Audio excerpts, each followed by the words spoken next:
concernant le modim des Rabbanan. Vous savez c'est quoi modim des Rabbanan? C'est le modim que le Shaliach Tzibour répète, et plutôt celui que le Tzibour va réciter en parallèle du Shaliach Tzibour. Le Shaliach Tzibour, lui, quand il répète la Hamida, la Chazara, alors il récite le modim classique, ce qu'on appelle le modim de Lahash. Lahash, ça veut dire à voix basse. La Hamida se fait généralement à voix basse, et on connaît la version du modim.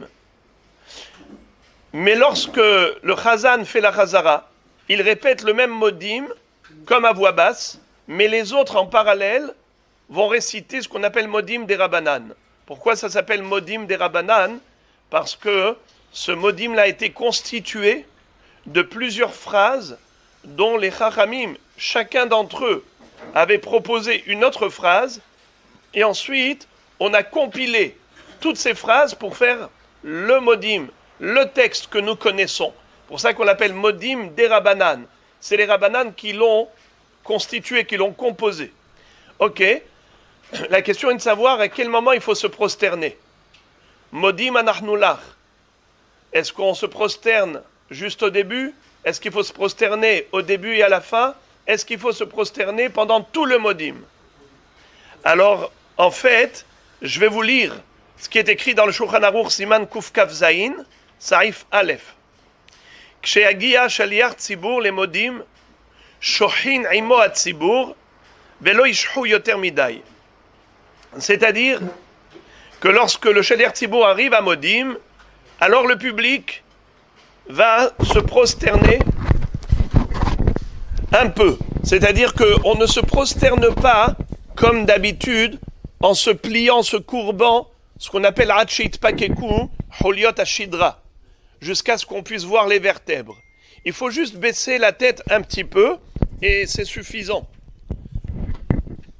Comme ça dit la Halacha Broura, il dit Shehiyazo Sheshohin Bemodim de Rabbanan, Ainu Sheichpefu Rosham Me'at, Velo Yishhu, Shehiya Gemura, כשיעור הקריאות שקוראים בתפילת 18 דהיינו עד שיתפקקו החוליות שבשדרה מפני שנראה הדבר כיוהרה. Étant donné que on n'est pas en train de faire le vrai modim, alors il est suffisant de baisser juste la tête, pas besoin de se plier complètement. Mais la question est de savoir où, dans quel endroit précisément.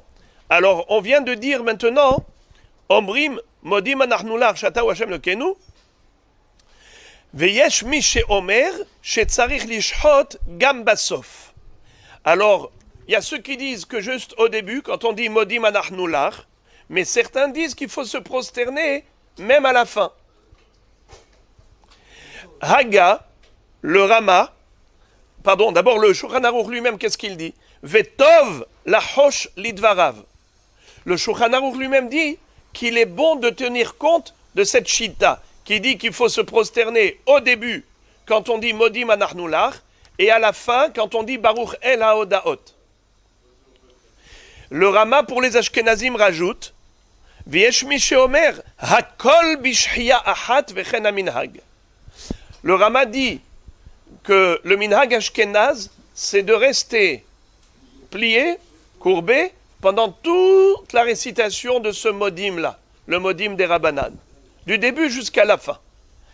Alors, ici, j'ai un livre des Minhagim du Maroc, et il dit comme ça, Nahagu Hasidim ve'anshe ma'aseh likroa bemodim de Rabbanan mitchila ve'ad sof, v'yesh nahagu b'meshech hashana likroa rak betevat modim ve'tulo, ou biamim noraim korim ad asof. Au Maroc, il y avait deux Minhagim, ceux qui faisaient comme le Rama, c'est-à-dire du début jusqu'à la fin, il restait avec la tête penchée, et il y avait ceux qui, pendant toute l'année, se courbaient juste dans le mot modim, ou plutôt comme dit la Halacha Broura, modim anachnu lach, et pendant les Yamim Noraim de Rosh Hashanah à Kippour, là ils se prosternaient pendant tout le modim du début jusqu'à la fin. Alors voilà, vous avez les Minhagim, celui qui veut faire, comme a dit le Shulchan Aruch, bien faire, il se penche au début et il se penche à la fin. Un détail supplémentaire, c'est ne pas oublier Le Amen, quand on arrive à la fin de Hamahazir, Shechinato et Tzion, les gens ont tendance à commencer directement Modim. Et ils oublient de répondre Amen sur la bracha précédente. Donc il faut d'abord dire Amen, Modim Anachnulach, et ainsi de suite. Voilà donc Bruchim Tiyu.